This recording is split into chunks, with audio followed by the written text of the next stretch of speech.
Bharat Pakistan match নিয়ে বিপদ পিছু ছাড়ছে না আইসিসির। চলমান টি-20 বিশ্বকাপে এই দুই দলের লড়াইটা রীতিমতো গলার কাঁটা হয়ে দাঁড়িয়েছে আইসিসির জন্য।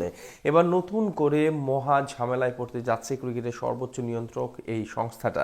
বহুল প্রতীক্ষিত এই ম্যাচ মাঠে গড়ানো নিয়ে দেখা দিয়েছে নতুন শঙ্কা।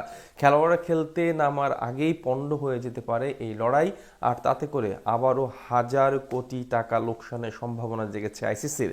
তবে কি সেই কারণ যাতে করে পণ্ড হতে পারে ভারত পাকিস্তান ম্যাচ, সেটাই জানবো প্রতিবেদনে।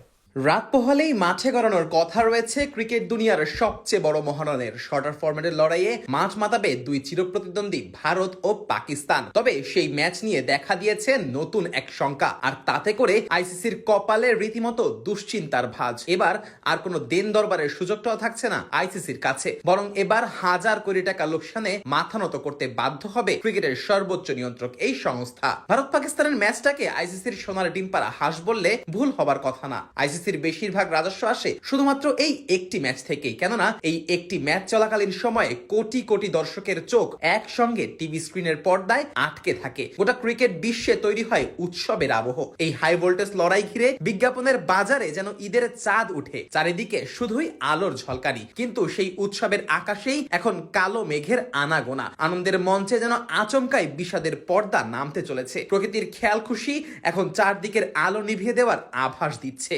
আবহাওয়ার পূর্বাভাস বলছে ম্যাচের দিন বিকেল থেকেই আকাশে জমতে পারে কালো মেঘ, সঙ্গে বজ্রসহ বৃষ্টির প্রবল সম্ভাবনা রয়েছে। দিনের শুরুটা উষ্ণ আর আর্দ্র থাকলেও ম্যাচের সময় যত ঘনিয়ে আসবে ততই এই মেঘের পারদ আরো ঘন হবে। আবহাওয়াবিদদের মতে ম্যাচ শুরুর আগের কয়েক ঘন্টাই সবচেয়ে বেশি ঝুঁকিপূর্ণ। ভারী বর্ষণের আভাস থাকায় টস পিছিয়ে যেতে পারে, খেলা 20 ওভার থেকে কমিয়ে আনা হতে পারে, এমনকি পুরো ম্যাচ বাতিল হওয়ার সম্ভাবনাও উড়িয়ে দেওয়া যাচ্ছে না। আর সেটাই যদি হয় তাহলে আর্থিকভাবে বিশাল ক্ষতির মুখে পড়বে আইসিসি, কেননা এই ম্যাচটা ক্রিকেট বিশ্বের ফাইনাল না হয়েও ফাইনালের মতো। বিজ্ঞাপনদাতারা এখানে কয়েক সেকেন্ডের অ্যাড কিনতেই ব্যয় করেন বিপুল পরিমাণ অর্থ, আর যদি সেই ম্যাচ ভেস্তে যায় তাহলে এত বিনিয়োগের বড় অংশই কার্যত নষ্ট হয়ে যাবে। অবশ্য বৃষ্টি হলেও ম্যাচ আয়োজনের সম্ভাবনা একেবারে উড়িয়ে দেওয়া যাবে না, কেননা কলম্বো ড্রেনেজ ব্যবস্থা বিশ্বের যে কোনো দেশের থেকেই অনেকটা এগিয়ে, যার ফলে বৃষ্টি হলেও দ্রুত খেলা শুরু করা সম্ভব হতে পারে। অন্য সব মাঠে শুধু ক্রিজের জায়গাটা ঢেকে রাখা হলেও কলম্বোতে পুরো মাঠ কভার দিয়ে ঢেকে রাখার ব্যবস্থা রয়েছে। এছাড়াও গ্রাউন্ড স্টাফরা পানি বের করার জন্য যেই পদ্ধতি ব্যবহার করেন তা অনেক সময় মেশিনের চেয়েও